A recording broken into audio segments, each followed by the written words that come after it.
নমস্কার, welcome back to my channel it's Tanushree. আজকে আমার কিছু রান্নার কাজে লাগে এমন কিছু জিনিস আপনাদের দেখাই। কিছু জিনিসের তিনটা জিনিস মাত্র। প্রথমেই দেখাই আমার প্রিয় ধনিয়া পাতা। এই পাতাগুলা দেখুন, এগুলা এপসম সল্ট দেওয়া লাগবে। পাতা একদম হলুদ হয়ে আছে। আরেকটা গাছে আমি দিয়েছিলাম, গাছটা হেলদি হয়ে গেছে, এটাও দিয়ে দিব খুব তাড়াতাড়ি। আজকে বোরন দেওয়া হয়েছে, সেগুলোই ছিটে ছিটে এসে লেগেছে, তো আশা করি 2-1 দিনের ভিতরেই আবার দিতে হবে আমার এপসম সল্ট, বিশেষ করে ধনিয়া পাতা এই গাছগুলাতে। আর পাশে আছে মরিচের চারা, এগুলা বোম্বাই মরিচ বা নাগা মরিচ যেটাই বলেন। এইটা আর এইটা একসাথেই দেওয়া, কিন্তু দেখুন এইটা পাতলা পাতলা জন্য কত বড় হয়ে গেছে।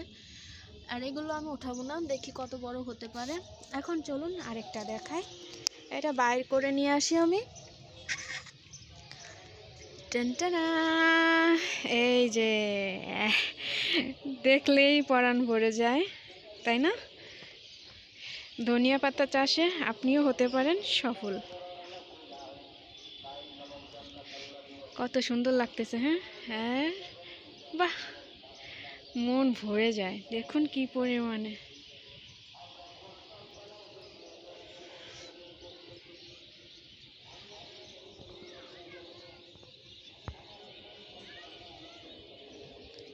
তো এই পর্যন্তই।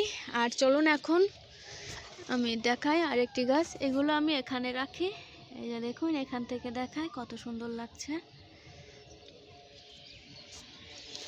আর ফুলের গাছ আজকে আর দেখাবো না।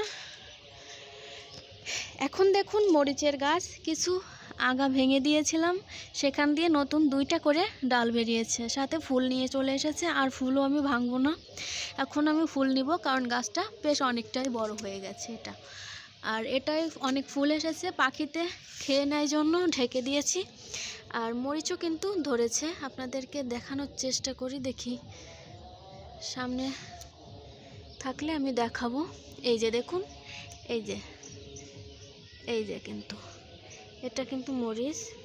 আপনারা বুঝতে পারছেন কিনা আমি জানি না, ভিডিওটা ঘোলা ঘোলা আসছে। এই যে দেখা যাচ্ছে, এইটা মরিচ কিন্তু অলরেডি ধরাও শুরু হয়ে গেছে। যখন এমন দেখা হয় না, দেখতে কিন্তু অনেক ভালো লাগে। গাছটা কিন্তু বেশি হেলদি না, কিন্তু ফুলের কমতি নেই। আর এটাই এখনো ফুল আসছে মাত্র।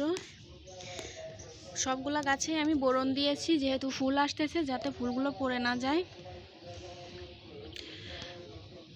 তো আজকের ভিডিওটা এই পর্যন্তই। ভিডিওটি ভালো লাগলে অবশ্যই চ্যানেলটিকে সাবস্ক্রাইব করবেন, পাশে থাকা বেল আইকনটি অল করে দিবেন। আজকে বোরন দিয়েছি, এই কলিগুলো সাধারণত বোরনের অভাবে হয়ে থাকে, তো আজকে দিয়ে দিলাম, দেখা যাক কি হয়।